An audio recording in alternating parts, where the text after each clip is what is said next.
Welcome to Jared Scott Outdoors, your source in the field for local outdoor news. As I mentioned before the break this week on Jared Scott Outdoors, I've got a lot of action to show you, and it was all triggered by something that just happened.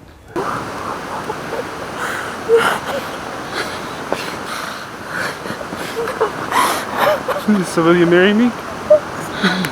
Alright, so you get the drift. That's way too mushy to show the rest of that on this show, but Nathan is now engaged, and so we are going to be adding a daughter-in-law to our family, and hopefully not losing a son, but just gaining somebody else to actually bring out and drag out on our adventure, so somebody new that you guys will get to meet later on.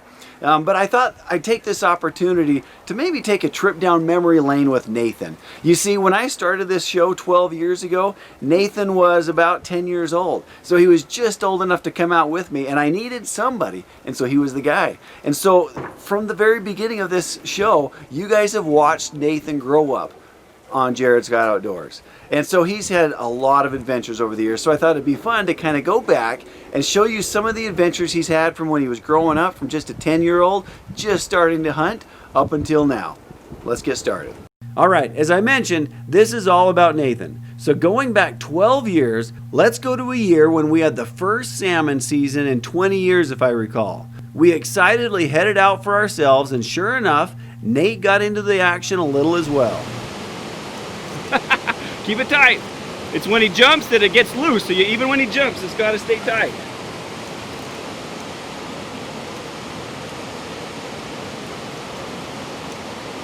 Get it tight. Yeah, if he swims up, you got to reel fast.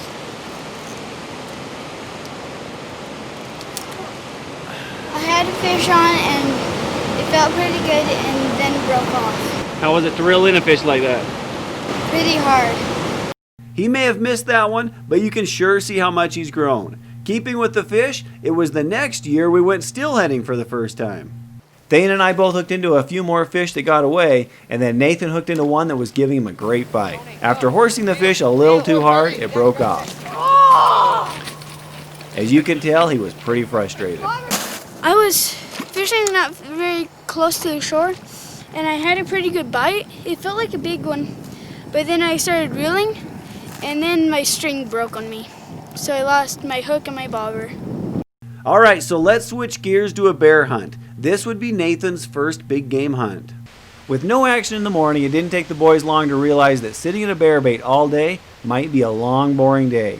Between taking little cat naps and playing some games on the GPS units, they tried to keep from going stir crazy. Finally, with just an hour left before dark, we opted to head up onto a vantage point to see if we could find a bear coming off the mountain. On the way, we enjoyed watching this nice 6-point bull in velvet watch us for just a few minutes before busting out of there. And then we found a spot to sit and glass from. After just a few minutes, Luke said he spotted a bear. Sure enough, a nice black bear came hurrying off the mountain and right towards our bait site. Being out of range for Nate, I took a dead rest on it and waited for the shot opportunity. With Luke behind me telling me to shoot it and Nathan filming the bear, I hesitated and just couldn't take the shot. Instead, I let it go into the trees and then hurried to get into position to sneak in on him and let Nathan harvest it if our luck would keep up. We hurried on down the mountain and snuck along a noisy creek to try to get back inside of the bear. Suddenly, as we were going along the creek, I unexpectedly ran into the bear just 10 yards away from us. It had bypassed our bait and just kept going. Nathan quickly set up for a shot as the bear ran up the hillside, and when it gave him a broadside shot, he took it. Yeah!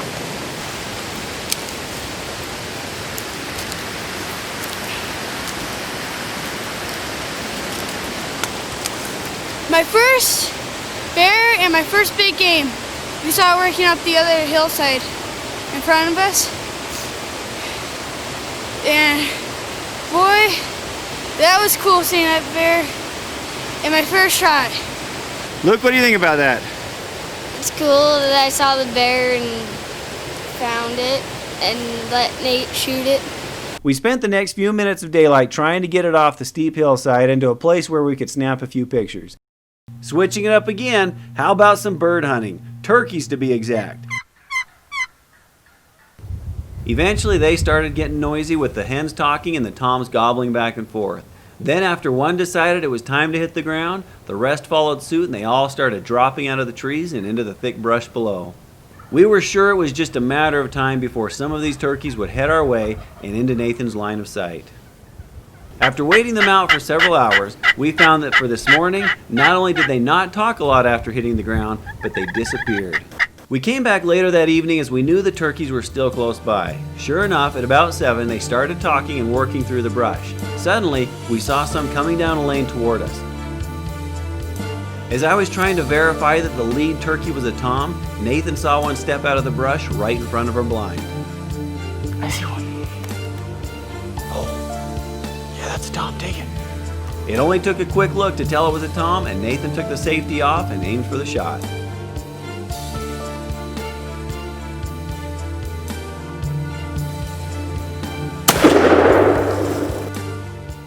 All right, Nate, what do you have to say? Pretty dang excited. We're expecting to get another group that was coming in. Looked over and there was a big old tom puffed out right in front of us.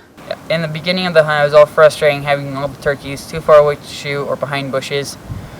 Now we made it happen, and I'm pretty dang excited about it. So as you can see, Nathan is getting bigger. However, he still wasn't big enough when he tried tackling a fish bigger than him, a giant sturgeon. Nate, you ready to see what a big fish feels like? When I first passed the pole over to Nathan, the sturgeon went easy on him. But just when Nathan was starting to think that this wasn't so bad, it decided to show its strength.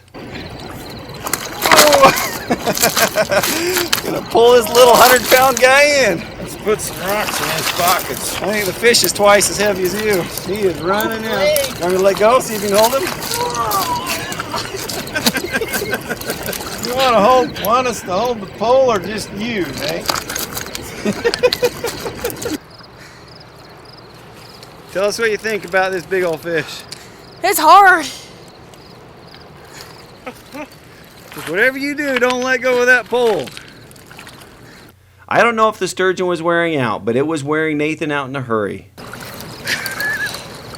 Tell me you need help. Yeah, right now is the time when it's running. There goes a... Nathan turned the pole over to Kevin, who also spent a lot of time trying to get this fish in. With all our teamwork, we were able to wear this big 8-footer down, and we thought we were going to get it. Still in charge. Large and in charge.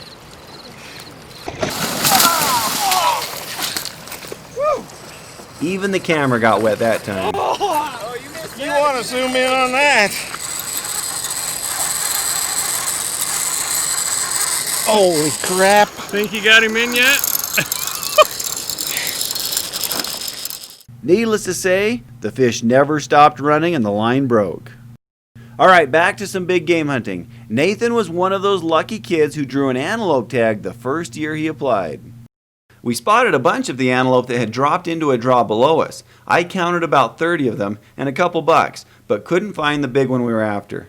There was one more spot I had seen some of the antelope go into, so we headed off in that direction to see if the others were over there.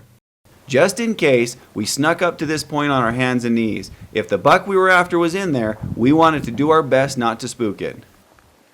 It took a minute, but suddenly I saw the white patch of an antelope at the bottom of the draw. As we carefully watched, several does materialized.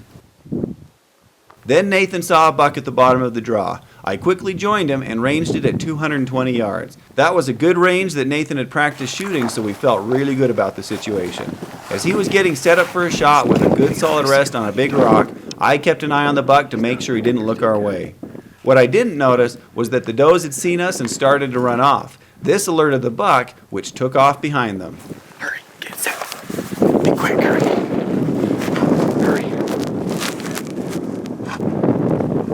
Just get in there and get a shot. Wait till see if he'll stop. We split the second. The 200, 300, take it.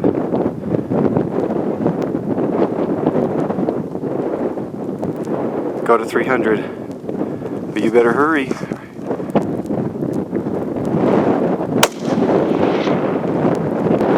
Dude, you dropped him. Yes! Finally got my antelope.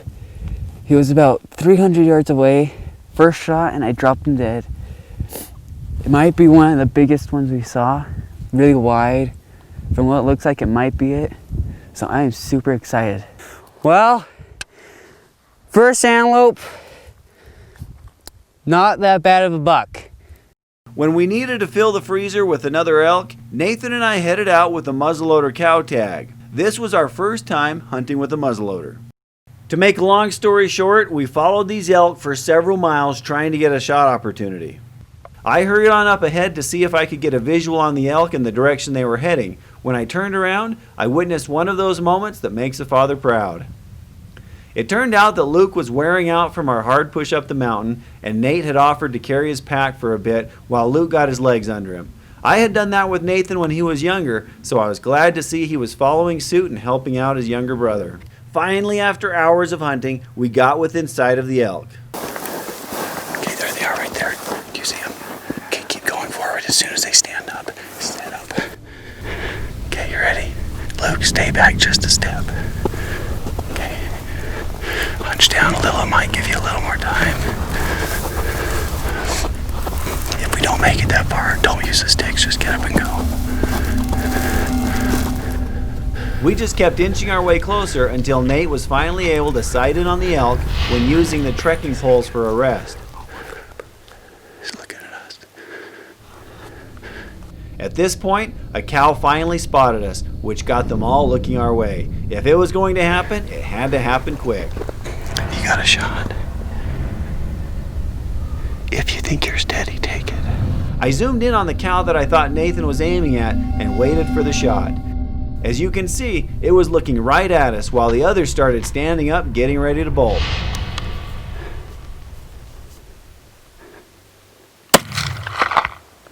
Go. Okay, you're gonna have to load again, looks like. I don't know if I was looking at the one you shot at. Nothing happened to it. Well, as you can see, it appeared to be a miss, as the cow didn't act like it was hit at all. But as I looked back at the elk, we watched as one cow stayed behind while the rest of them boogered out of there. Oh, there it went. It's going, it's rolling. It didn't take long at all to realize that I had filmed the wrong cow, and Nate had indeed hit what he was aiming for. Did I get one? You got one? Yes. It rolled down the hill. I saw it going. Yeah. Nice. Finally. Nailed one. Got one finally. So excited. Here's my cow. About 100 yards away. Perfect shot. This is awesome. Staying with the elk theme, Nathan has hunted archery elk for years without filling a tag. But finally, everything came together perfectly. As we were slowly hiking up a ridge, I suddenly saw the color of elk ahead of us in some trees. It turned out the elk was just feeding and hadn't seen us yet. As it moved clear of the trees blocking its view, I saw antlers. It was a nice bull. It was about 80 yards off, so we needed to close the gap a bit. When its head was down, I brought Nate up with me while Mike held back. Together, Nate and I slowly crept up. We just made sure its head was down or facing away. The wind was good, and with the recent rainfall, we could sneak in really quietly. I was actually surprised at how easily we were able to close the gap, as it never did look our way. Eventually, it got to a point where it felt like we were close enough. I ranged the bull at 50 yards, a distance Nathan has practiced a lot and could shoot accurately at. Go on 50. Step up right there and get your shot right now.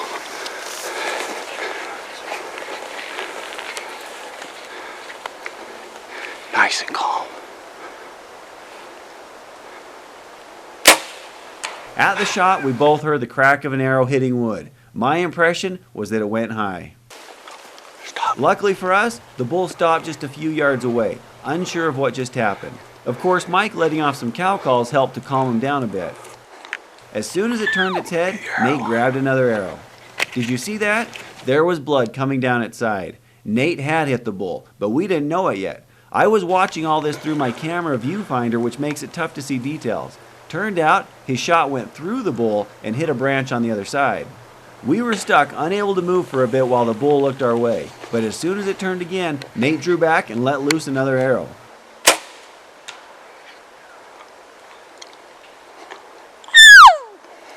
I was trying to get a range on it when we saw it suddenly falter like it was going down. It was obvious there was no need for another shot.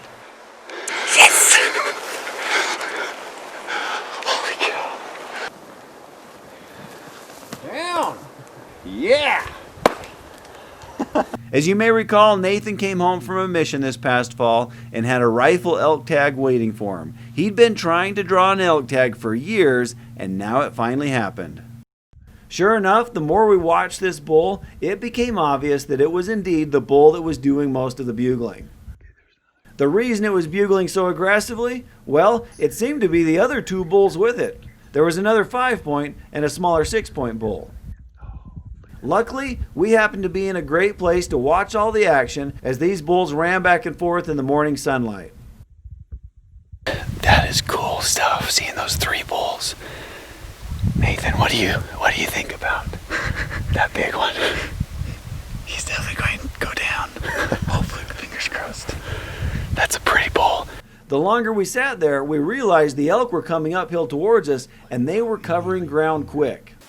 Finally, the biggest bull started heading towards us. In no time, it got to about 420 yards and then held up again. We debated on whether or not to take the shot, but figured if we waited, Nathan could get a much easier and more sure shot. However, he was on it and ready just in case something happened, and that turned out to be a good thing. I was keeping an eye on those cows that were in the front of the herd that were now well under 200 yards, and the front two suddenly lifted their noses in the air and went on high alert. They had to have winded us. Then they turned and started running back the way they came, getting all the elk's attention. I immediately told Nathan to take his shot. Go right on the second bubble. As you can see, Nate made a hit. One more bullet put it down for good, and Nate's hunt was over. However, the work was just beginning. All right, Nate. Bull down. What do you think? I'm stoked. Tune in next week at the same time for another episode of Jared Scott Outdoors. My feet already hurt.